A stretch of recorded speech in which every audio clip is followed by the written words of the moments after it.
Have you ever wondered how modern military strategy transforms when it's put under the crushing, relentless pressure of prolonged conflict? Well, today we're unpacking a truly gripping subject. Welcome to This Explainer, where we're going to take a cinematic, deep dive into the radical shift in how nations respond to asymmetric threats in the 21st century. Right off the bat, this is the core question we need to tackle. How exactly does a nation's military doctrine evolve after dealing with decades, literally decades, of cross-border proxy conflict? We're going to trace this whole evolution, moving from an era that was entirely defined by plausible deniability and historical proxy warfare, right into a modern era characterized by highly integrated, precision deep strikes. To really get to the bottom of this, we're turning to the strategic concepts laid out in a fascinating book called Operation Sindoor, written by retired Lieutenant General K.J.S. Tiny Dhillon. Leveraging his extensive operational background, General Dhillon provides us with this incredibly profound speculative case study of a major military paradigm shift. He essentially breaks down the strategic and even the ethical reasoning behind what he defines as a comprehensive national response to state-sponsored terrorism. Okay, let's wind the clock back a bit and look at the historical foundation. The roots of this tension actually trace all the way back to 1947, which was marked by tribal militia invasions. But look at 1971, that is a critical turning point. The source text highlights that a massive conventional defeat, which resulted in the unprecedented surrender of 90,000 soldiers, forced a harsh realization.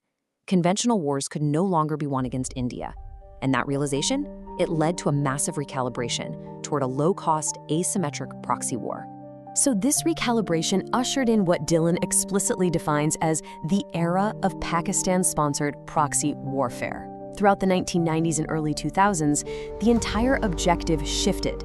It was no longer about capturing territory, well, not overtly anyway. Rather, the strategy became about disrupting the economy and, as the doctrine itself described it, bleeding the nation through 1,000 cuts, all without ever triggering a full-scale war. Now, how did this actually play out on the ground? The specific apparatus of that proxy war relied heavily on the rise of highly organized terror groups. Think organizations like Lashkar-e-Taiba and Jaish-e-Mohammed. And it's important to understand these weren't just spontaneous uprisings. The text frames this as institutionalized covert warfare. It relied heavily on ideological radicalization to recruit fighters, which allowed the sponsoring elements to maintain plausible deniability while simultaneously inflicting immense security challenges. But you know, every fragile status quo eventually hits a breaking point. The author introduces a speculative but honestly very realistic tipping point in April 2025, a horrific attack in Pahalgam that claims 26 innocent civilian lives. Within the strategic context of the book, this tragedy acts as the ultimate catalyst. It completely shatters the status quo and tests the absolute limits of political patience. Which brings us to a massive shift in military philosophy. For decades, the old doctrine was defined by reactive restraint. We're talking measured actions, sometimes limited to diplomatic protests or maybe just largely symbolic strikes, always constrained by the looming fear of nuclear escalation. But the new doctrine? Proactive, punitive retaliation. This is a fundamental pivot. It's a move toward decisive, comprehensive military action, designed to actively deter future threats.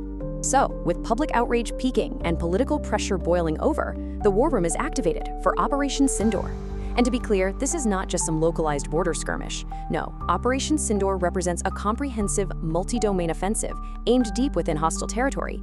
It's a highly calculated decision to launch an intelligence-driven strike to completely dismantle embedded infrastructure. So, how do you actually pull off something like Operation Sindoor? It builds through highly calculated phases. Step 1 is the foundation. Meticulous intelligence gathering to locate command bunkers, ammo depots, and training camps. Step 2 is selecting those precise targets.